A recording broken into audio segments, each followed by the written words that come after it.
বিশ্বের বিভিন্ন দেশে ঈদুল ফিতর ও ঈদুল আজহার নামাজ বিশাল জমায়েতে আদায় করা হয়। বাংলাদেশ, ইন্দোনেশিয়া ও সৌদি আরবে বৃহৎ ঈদ জামাত অনুষ্ঠিত হলেও সবচেয়ে বড় জামাত কোথায় হয় তা নিয়ে আমাদের আজকের প্রতিবেদন।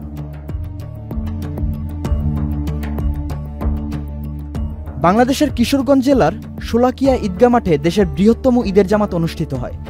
1828 সালে এখানে প্রথম ঈদের জামাত অনুষ্ঠিত হয়, যা সময়ের সঙ্গে সঙ্গে বৃহত্তর পরিসরে রূপ নেয়।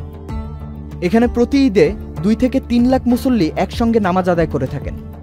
প্রতি বছর দূর দূরান্ত থেকে আসা মুসল্লিদের সুবিধার্থে বাংলাদেশ রেলওয়ে শোলাকিয়া ঈদ স্পেশাল নামের 2টি বিশেষ ট্রেনের ব্যবস্থা করে।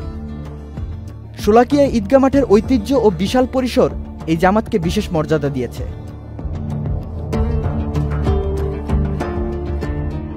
ইন্দোনেশিয়ার জাকার্তায় অবস্থিত ইস্তেকলাল মসজিদ দক্ষিণ পূর্ব এশিয়ার বৃহত্তম মসজিদ এবং বিশ্বের 9ম বৃহত্তম মসজিদগুলোর মধ্যে একটি।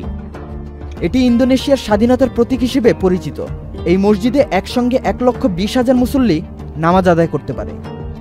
ইন্দোনেশিয়া মুসলিম সংখ্যাগরিষ্ঠ দেশ হওয়ায় ঈদের নামাজে বিশাল জনসমাগম হয়।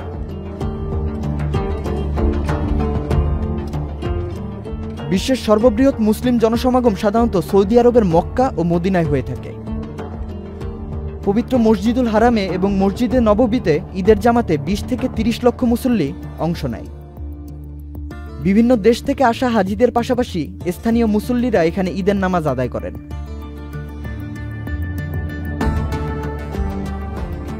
যদিও শোলাকিয়া মাঠের ঈদের জামাত বাংলাদেশে বৃহত্তম বলে স্বীকৃত, তবে সৌদি আরবের মক্কা মদিনার ঈদের জামাতে মুসল্লির সংখ্যা সবচেয়ে বেশি হয়। মসজিদুল হারামে ঈদের জামাতে 20 থেকে 30 লাখ বা তার বেশি মুসল্লির উপস্থিতি দেখা যায়। তবে এটি খোলা মাঠের জামাত নয়, তাই অনেকের মতে খোলা মাঠে অনুষ্ঠিত জামাতের মধ্যে শোলাকিয়া সর্ববৃহৎ।